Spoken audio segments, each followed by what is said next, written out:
Well, for more on Cuba's elections, we're joined by Philip Brenner, a professor of international relations at American University in Washington, D.C. Professor, how will Cuba change with Raul Castro stepping down but still running the Communist Party? Well, he will be the first secretary of the Communist Party until 2021. But he's a person who believes that there should be a single line of authority, and that should rest with the government. And so I think he'll stand back. He'll be there if there's some problem, but he'll stand back and let the new president run the country. So will he, in essence, still be more powerful, though, than the new president? Well, his power comes from the legitimacy of the Cuban Revolution and that he was one of the founders. And so to the extent that the revolution remains legitimate, and it will only do so if it revitalizes itself, he will be legitimate. But I don't think power is the issue. I think he'll get respect. But he's also an 86-year-old man who's very tired and of late has not been shown in public very much. How are economics and the loss of support from Venezuela and the Trump administration all affecting this election? Well, I think it's emboldening the hardliners who say that that Cuba has to figure out how to go by itself and not get too caught up in ties with the United States.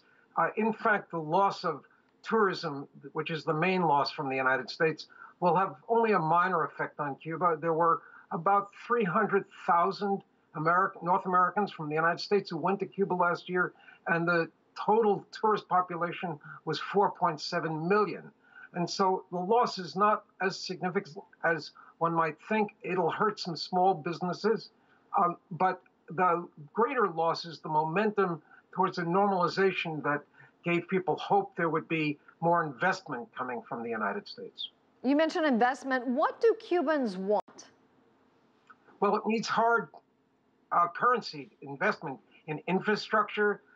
It has a brand new port at Mariel that is also a free trade export zone that it hopes to attract large numbers of businesses that could then trade with the United States. Notably, it was built on the northern side of Cuba, not on the southern side. So the expectation is it will trade with the United States. It can take these very large boats that come through the Panama Canal, offload in Cuba, and then send shipments to the north, well, anywhere, but presumably to the north. And so the idea is to have Cuba be a trading hub, an export processing zone, a place where they could add value. Professor, some of these candidates for the ward positions are independents, but few are obviously opponents of the Communist Party. So how will Cuba reform this electoral process and make the government more responsive? Well, there are many ways in which this is happening. There's a large debate going on inside Cuba among many people, inside the party, outside the party. And I think that the fact that the only people in the National Assembly will be members of the party is not really significant, because inside the party there is debate, but the outside in the ministries and in the various places that are now independent, small businesses, cooperatives, they're trying to experiment and put pressure on the government to make changes. So I think there's plenty of opportunity for change to occur. Professor Philip Brenner, thank you for joining us live from Washington, D.C.